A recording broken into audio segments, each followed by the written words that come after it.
नमस्कार, स्वागत है आपका आज के ताजा और बड़ी समाचारों में। तो आइए जानते हैं खबरों को एक एक करके।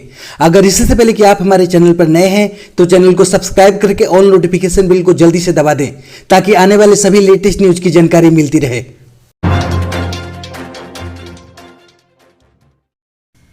कोरोना महामारी के बीच मोदी सरकार ने भी जमकर मचाई लूट। पेट्रोलियम उत्पादों पर वसूला 4.51 लाख करोड़ का टैक्स। जी हां, आपको बता दें कि देश में बढ़ रही पेट्रोल डीजल की कीमतों के कारण मोदी सरकार विपक्षी दलों और आम जनता के निशाने पर है। सरकार द्वारा पेट्रोल डीजल पर भारी भरकम टैक्स वसूला जा रहा है। इसी बीच आरटीआई के जरिए बड़ा खुलासा हुआ है। ये आरटीआई मध्य प्रदेश के नीमच के रहने वाले आरटीआई कार्यकर्ता चंद्रशेखर गौड़ द्वारा डाली गई है। खबर के मुताबिक कोरोना महामारी की भीषण प्रकोप वाले वित्तीय वर्ष 2020-21 में पेट्रोलियम उत्पादों पर सरकार द्वारा वसूले जाने वाले टैक्स रेवेन्यू लगभग 56% बढ़ चुका है। साल 2020-21 में वित्तीय वर्ष में पेट्रोलियम उत्पादों पर केंद्र सरकार ने 4.51 लाख करोड़ का टैक्स रेवेन्यू कमाया है। आरटीआई के तहत हासिल की गई जानकारी के मुताबिक वित्तीय वर्ष 2020-21 में पेट्रोलियम उत्पादों के आयात पर 37,806.96 करोड़ रुपए का कस्टम ड्यूटी वसूली गई है। वहीं पेट्रोलियम उत्पादों के विनिर्माण पर सेंट्रल एक्साइज ड्यूटी के रूप में 4,13,735.60 करोड़ रुपए सरकारी खजाने में जमा किए गए हैं।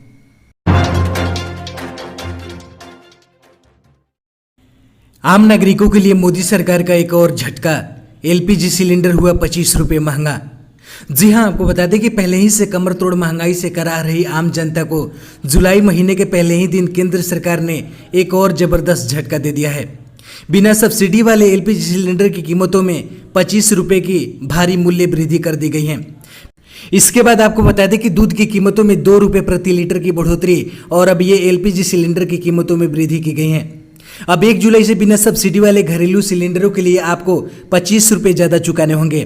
वहीं व्यावसायिक एलपीजी सिलेंडरों की कीमतों में भी 76 रुपये का इजाफा किया गया है। जुलाई का महीना शुरू होते ही आम आदमी की जेब पर इसे बड़ा सरकारी हमला माना जा रहा है। सरकार का इतना से मन नहीं भरा तो देश के सबसे बड़े बैंक भारतीय स्टेट बैंक ने आज से पैसा निकालने पर चार्ज बढ़ा दिया है। अब कोई भी ग्राहक 1 महीने में 4 बार ही अपने पैसे को निकाल पाएगा। 4 बार से ज़्यादा ब्रांच से पैसे निकासी करने पर 15 रुपये का अतिरिक्त सर्विस चार्ज देना होगा। यह नियम बैंक के साथ साथ एटीएम से भी पैसे निकालने पर लागू होगा।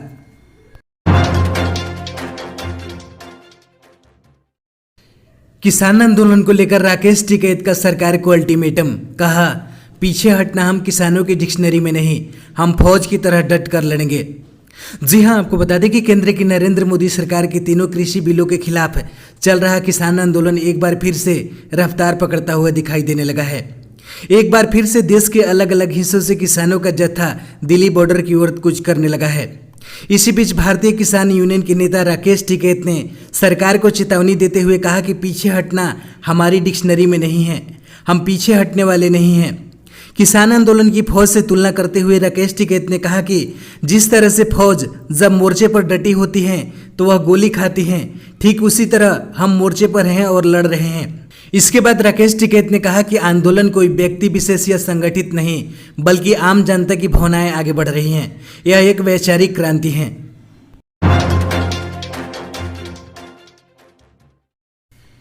डेल्टा वेरिएंट को लेकर डब्ल्यूएचओ ने बढ़ाई टेंशन। कहा, आने वाले महीने पूरी दुनिया पर भारी। जी हां, आपको बता दें कि कोरोना वायरस की दूसरी लहर का प्रकोप हालांकि अब भारत में कम हो गया है, लेकिन लगातार सामने आ रहे कोरोना के डेल्टा प्लस वेरिएंट के मामलों ने सरकार के साथ साथ लोगों की चिंता बढ़ा दी है। इसी बीच अब विश्व स्वास्थ्य संगठन यानी डब्ल्यूएचओ ने चेतावनी जारी करते हुए परेशानी बढ़ाने वाला बयान दिया है। डब्ल्यूएचओ की माने तो दुनिया में 96 देशों में मौजूद डेल्टा वेरिएंट तेजी से कोरोना के अन्य वेरिएंट को पछाड़ते हुए विश्व स्तर पर कोरोना वायरस का सबसे खतरनाक वेरिएंट बनकर उभरेगा। विश्व स्वास्थ्य संगठन ने कहा है कि कोविड-19 का डेल्टा वेरिएंट अब लगभग 100 देशों में अनुमान के मुताबिक मौजूद है। इसके साथ ही डब्ल्यूएचओ ने चेतावनी दी है कि आने वाले महीनों में विश्व स्तर पर कोरोना वायरस का यह डेल्टा वेरिएंट प्रमुख रूप बन जाएगा।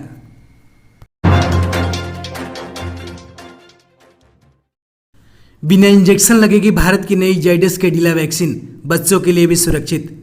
जी हां, आपको बता दें कि भारतीय दवा कंपनी जाइडस कैडिला ने गुरुवार को कहा है कि उसने अपनी 3 डोज वाली कोविड-19 वैक्सीन की इमरजेंसी अप्रूवल के लिए आवेदन दिया है।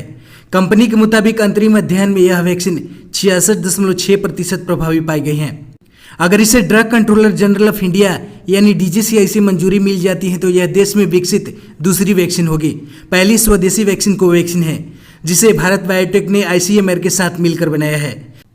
जाइडस कैडिला को अगर इस्तेमाल की मंजूरी मिल जाती है तो भारत में ऐसी मंजूरी पाने वाली यह 5वीं वैक्सीन होगी।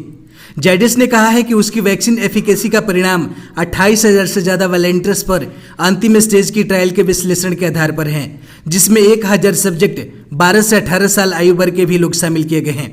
भारत में किसी भी वैक्सीन पर यह सबसे बड़ा ट्रायल है। जाइडस कैडिला की इस वैक्सीन का नाम जाइकोविड है, जो कि दुनिया की पहली डीएनए वैक्सीन होगी। इस वैक्सीन की खासियत यह है कि बाकी के 2 खुराक लेनी पड़ती है, लेकिन यह 3 खुराक वाली वैक्सीन है। यही नहीं, इसकी सबसे बड़ी विशेषता है कि इसे लगाने के लिए सुई की जरूरत नहीं पड़ेगी और इसे फार्माजेट तकनीक से लगाया जाता है, जिससे वैक्सीन लगने के बाद होने वाले साइड इफेक्ट की संभावना कम हो जाएगी।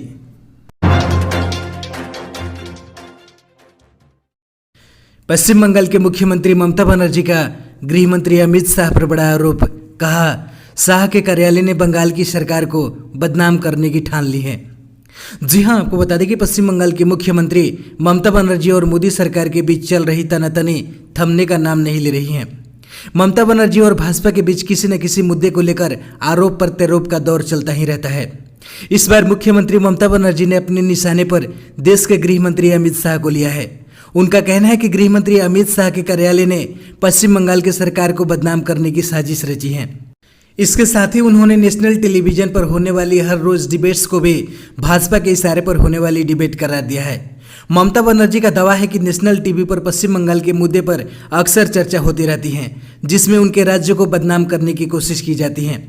इसके बाद उन्होंने कहा कि यह सब भाजपा के कारण हो रहा है, क्योंकि मोदी सरकार टीवी पर अपना हुक्म चला रही है और पश्चिम बंगाल के बारे में गलत सूचना दी जा रही है। इसके बाद उन्होंने कहा कि मुझे यकीन है कि यह सब गृह मंत्री अमित शाह के कार्यालय की चाल है।